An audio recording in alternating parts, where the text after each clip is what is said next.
Hi friends, ഇന്ന് നമുക്ക് എങ്ങനെയാണ് ഒരു ചിക്പീ സ്റ്റൂ ഉണ്ടാക്കുന്നത് നോക്കാം. നമ്മൾ വെള്ളക്കടല വെച്ചിട്ടൊരു സ്റ്റൂ എങ്ങനെയാണ് ഉണ്ടാക്കുന്നത് നോക്കാം. കടല ഒന്ന് ആദ്യം വേവിച്ചെടുക്കണം. കുക്കറിലോട്ട് വേവിക്കാനുള്ള കടല ഒന്ന് ഇട്ട് കൊടുത്ത് ഉപ്പ് മാത്രം ഇട്ടിട്ട് നമുക്കൊന്ന് വേവിച്ചെടുക്കാം. ആവശ്യത്തിനുള്ള ഉപ്പ് മാത്രം ചേർത്ത് കൊടുത്ത് ഒന്ന് വേവിച്ചെടുക്കാം. മഞ്ഞൾപ്പൊടി നമ്മൾ ചേർക്കുന്നില്ല.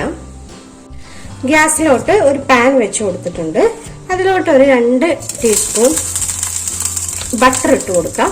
ഓയിലോ ഏത് വേണമെങ്കിലും ഉപയോഗിക്കാം. ഞാനിവിടെ ഉപയോഗിക്കുന്ന ബട്ടറാണ്. 1/4 ടീസ്പൂൺ വലിയ ജീരകം ഇട്ട് പൊട്ടിച്ചു കൊടുക്കാം. 1 ഏലക്ക, 2 ചെറിയ കഷ്ണം പട്ട, 2 ഗ്രാമ്പു അതും കൂടെ ചേർക്കും. കുറച്ച് കറിവേപ്പില, 1/2 ടീസ്പൂൺ വെളുത്തുള്ളി, 1/2 ടീസ്പൂൺ ഇഞ്ചിയും കൂടെ ചേർത്ത് കൊടുക്കാം. രണ്ടും ചെറുതാക്കി അരിഞ്ഞെടുത്തതാണ്. ഇനി 2 ചെറിയ സൈസ് സവാള അരിഞ്ഞെടുത്തതാണ്. അതും പൊടിയായിട്ടാണ് അരിഞ്ഞെടുത്തിരിക്കുന്നത്. അതും കൂടെ ഇട്ട് കൊടുക്കണം. ഒന്ന് വഴറ്റി കൊടുക്കാം.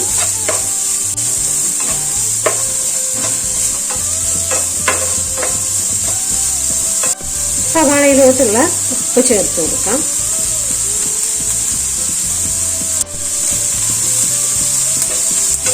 സവാള നല്ലപോലെ വാടി വരാൻ വേണ്ടി കുറച്ച് നേരം ഒന്ന് അടച്ചു വെച്ച് കൊടുക്കാം.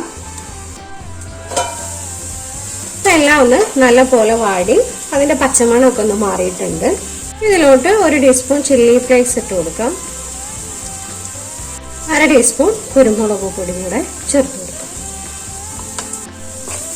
ഒന്ന് ഇളക്കി മിക്സ് ചെയ്ത് കൊടുക്കാം.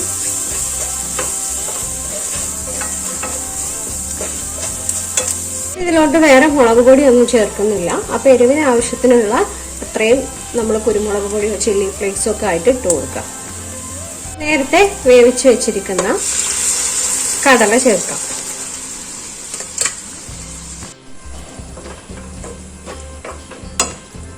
കടല വേവിച്ച വെള്ളം കളയാതെ ആ വെള്ളത്തോട് കൂടി തന്നെയാണ് നമ്മൾ ചേർത്തിരിക്കുന്നത്. ഇതൊന്ന് തിളച്ച് വരട്ടെ കേട്ടോ. അപ്പം നല്ല പോലെ ഒന്ന് തിളച്ച് വന്നിട്ടുണ്ട്. ഇനി ഇതിലോട്ട് ചേർക്കാൻ പോകുന്നത് ഫ്രഷ് ക്രീമാണ്.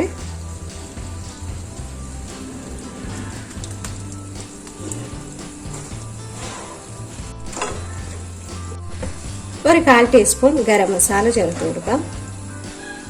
കുറച്ച് കസൂരി മേത്തി പൊടിച്ചിട്ട് കൊടുക്കാം. കറി ഇവിടെ റെഡി ആയിട്ടുണ്ട് കേട്ടോ. ഇനി നമുക്ക് ഗ്യാസ് ഒന്ന് ഓഫ് ചെയ്ത് കൊടുക്കാം. കാബൂളി കടല വെച്ചിട്ടുള്ള സ്റ്റൂ ഇവിടെ റെഡി ആയിട്ടുണ്ട്.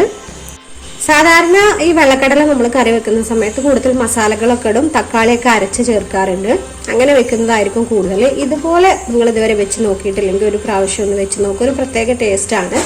അപ്പോൾ അങ്ങനെ വെച്ചാലും രുചിയാണ്. ഇതുപോലെ ലൈറ്റ് മസാല ചേർത്തിട്ട് നമ്മൾ സ്റ്റൂ പോലെ വെക്കുന്നതും രുചി തന്നെയാണ്. ഇതുപോലെ ഒരു പ്രാവശ്യം ഒന്ന് ഉണ്ടാക്കി നോക്കണേ. അതുപോലെ ഞാൻ എൻ്റെ ചാനലിലുള്ള റെസിപ്പീസ് ഒക്കെ നിങ്ങൾക്ക് ഇഷ്ടമാവുന്നുണ്ടെങ്കിൽ സബ്സ്ക്രൈബും ലൈക്കും കമന്റും ഒക്കെ ഒന്ന് ചെയ്യണേ.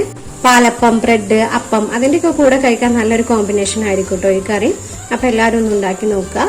ഷെയർ ചെയ്യാനൊന്നും മറക്കരുത്. Okay, thank you.